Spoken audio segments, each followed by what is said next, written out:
किसान और उसके पोते की कहानी। दोस्तों, एक बार की बात है। एक लड़का स्कूल की छुट्टियों में अपने दादा से मिलने गांव गया। वो अपने दादाजी के साथ गांव घूमता और खेतों में काम करने के लिए भी जाता।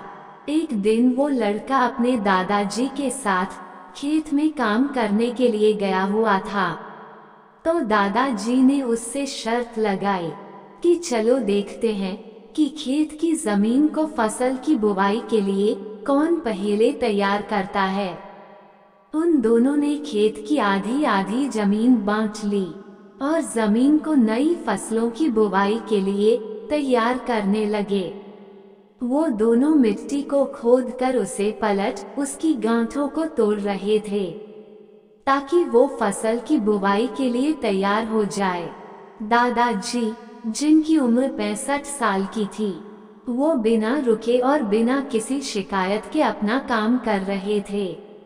लेकिन वो लड़का जिसकी उम्र 17 साल थी, वो अपने काम में बहुत शिकायत कर रहा था। वो बार बार रुककर आराम कर रहा था और कह रहा था कि कितना मुश्किल काम है। लेकिन उसके दादाजी बिना रुके और बिना थके काम कर रहे थे। फिर जब शाम हुई तो लड़का देखता है कि दादाजी ने अपने हिस्से की सारी जमीन की बुवाई कर ली है और उनके हिस्से की जमीन अब फसलों की खेती के लिए तैयार है। लेकिन उसके हिस्से की जमीन में अभी आधी जमीन का भी काम पूरा नहीं हुआ था। वो लड़का बहुत हैरान होता है कि दादाजी ने इस उम्र में भी उससे ज्यादा काम कैसे कर लिया। वो दादाजी के पास जाता है और उनसे पूछता है कि आपने इतनी उम्र में इतना काम कैसे किया। तो दादाजी ने जवाब दिया कि जब भी हम सोचते हैं कि काम कितना मुश्किल है या फिर अभी कितना काम पड़ा है, तो हमारा मन बहाने बनाने लगता है। इन सभी बातों के बारे में सोचना ही हमारे काम को और ज्यादा मुश्किल बना देता है।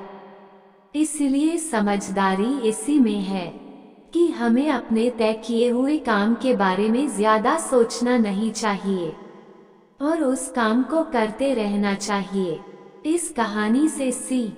दोस्तों, इस कहानी से हमें ये सीख मिलती है कि यदि हम तय किए हुए काम के बारे में ज्यादा सोचते हैं तो वो काम हमें बहुत ज्यादा कठिन लगने लगता है। इसलिए हमें अपने काम के बारे में ज्यादा सोचना नहीं चाहिए, बल्कि उसे शुरू करके खत्म करना देना चाहिए। दोस्तों, आज की यह मोटिवेशन वीडियो आपको कैसी लगी? कमेंट बॉक्स में हमें जरूर बताएं। Thanks for watching.